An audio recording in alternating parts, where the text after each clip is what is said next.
అన్న అన్న అన్న వెనక్కరా అన్న అన్న వెనక్కరా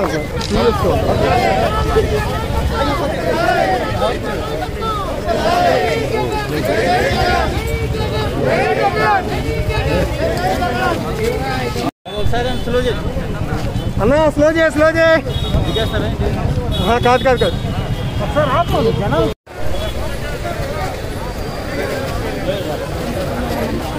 సాయి సార్ ఎదురుగా నిల్చుంటున్నారు అందరూ ఇప్పుడు నేను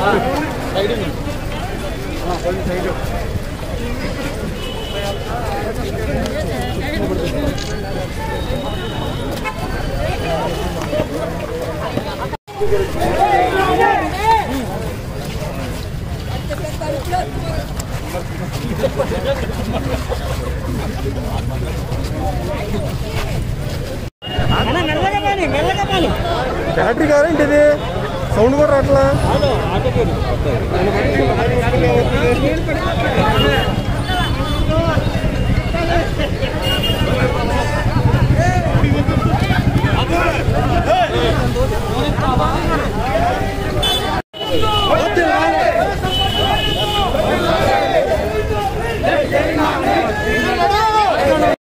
జగన్ జై జగన్ జై జగన్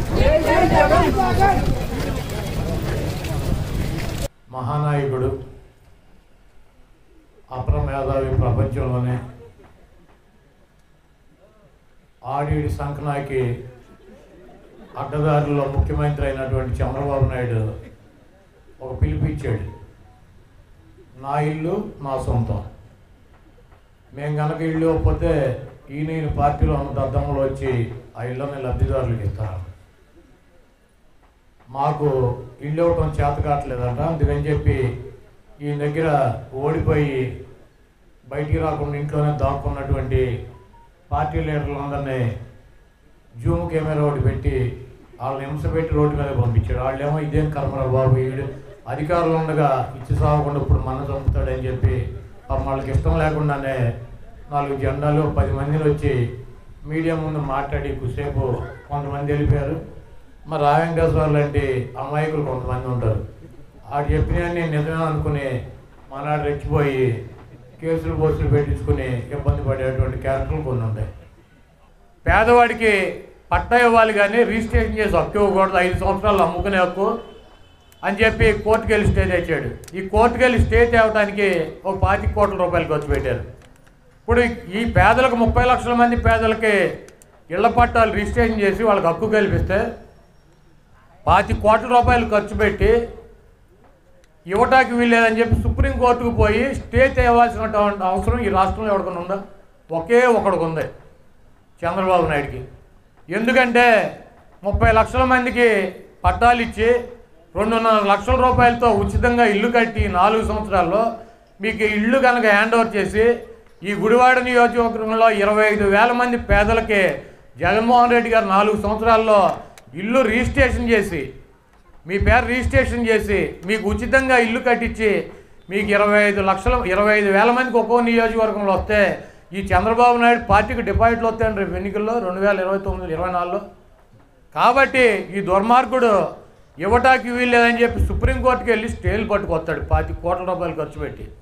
పట్టుకొచ్చి కొంగ జపం చేస్తుంది, ఒక కాలు ఎత్తి ఒక కాలుతో. ఎందుకు? చేప పిల్లలు వస్తే ఎత్తుకుపోతాకి. గుంట నక్క కొంగ 2. ఈ గుంట నక్క ఇప్పుడు కొంగ జపంలాగా కొత్తగా వీళ్ళ దగ్గర ఓడిపోయిన పొకోడి వాళ్ళందరినీ పంపి అక్కడ నిరసన తెలపండి, మీరు చెప్పండి ప్రజలకి, మీరు హ్యాండ్ ఓవర్ చేయకపోతే నేను హ్యాండ్ ఓవర్ చేస్తాను. ఏం నువ్వు హ్యాండ్ ఓవర్ చేసేది? రా, ఎక్కడికి వచ్చి హ్యాండ్ ఓవర్ చేస్తావు? గుడివాడ చంద్రబాబు, నువ్వు నీ పార్టీ మొత్తం ఒక ఇల్లు హ్యాండ్ ఓవర్ చేయి, నువ్వు మగాడివి అయితే. ఈ రకంగా దొంగ మాటలు చెప్పి ఏదో రకంగా జగన్మోహన్ రెడ్డి గారు చేసినటువంటి కార్యక్రమాలనే ఆయనకి రాజ్యాంగ వ్యవస్థల్లో ఆయన దగ్గర ఉన్నటువంటి చెంచాగాళ్ళను కొంతమందిని పెట్టుకున్నాడు. వాటి ద్వారా ప్రతి క్షణం అడ్డం పెడతాం. జగన్మోహన్ రెడ్డి గారిని ఒక అడుగు ముందుకు వేస్తే 4 అడుగులు వెనక్కి తోయటం. పైశాచిక ఆనందం. జగన్మోహన్ రెడ్డి గారిని ఏదో ఇబ్బంది. జగన్మోహన్ రెడ్డి గారు నువ్వు కాదు, నీ బాబు వచ్చినా కూడా ఏం చేయలేడు ఖర్జూర్ నాయుడు. నువ్వు జగన్మోహన్ రెడ్డి గారిని ఇబ్బంది పెడుతున్నాను అన్నటువంటి ఉద్దేశంతో ఈ రాష్ట్ర ప్రజలను ఇబ్బంది పెడుతున్నావు. నువ్వు ఈ రాష్ట్రంలో ఉన్నటువంటి నిరుపేదలను ఇబ్బంది పెడుతున్నావు. కాబట్టి ఇవన్నీ కూడా ప్రజలు గమనిస్తున్నారు. నెక్స్ట్ ఎన్నికలు వస్తే నీకు ఈసారి ప్రతిపక్ష హోదా కూడా జనం తీసేస్తారు. అయినా నీకు సిగ్గుశారం ఉందనుకో, మళ్ళీ వస్తావు. నీకు అసలు మనిషి జన్మే కాదు కదా ఎత్తింది.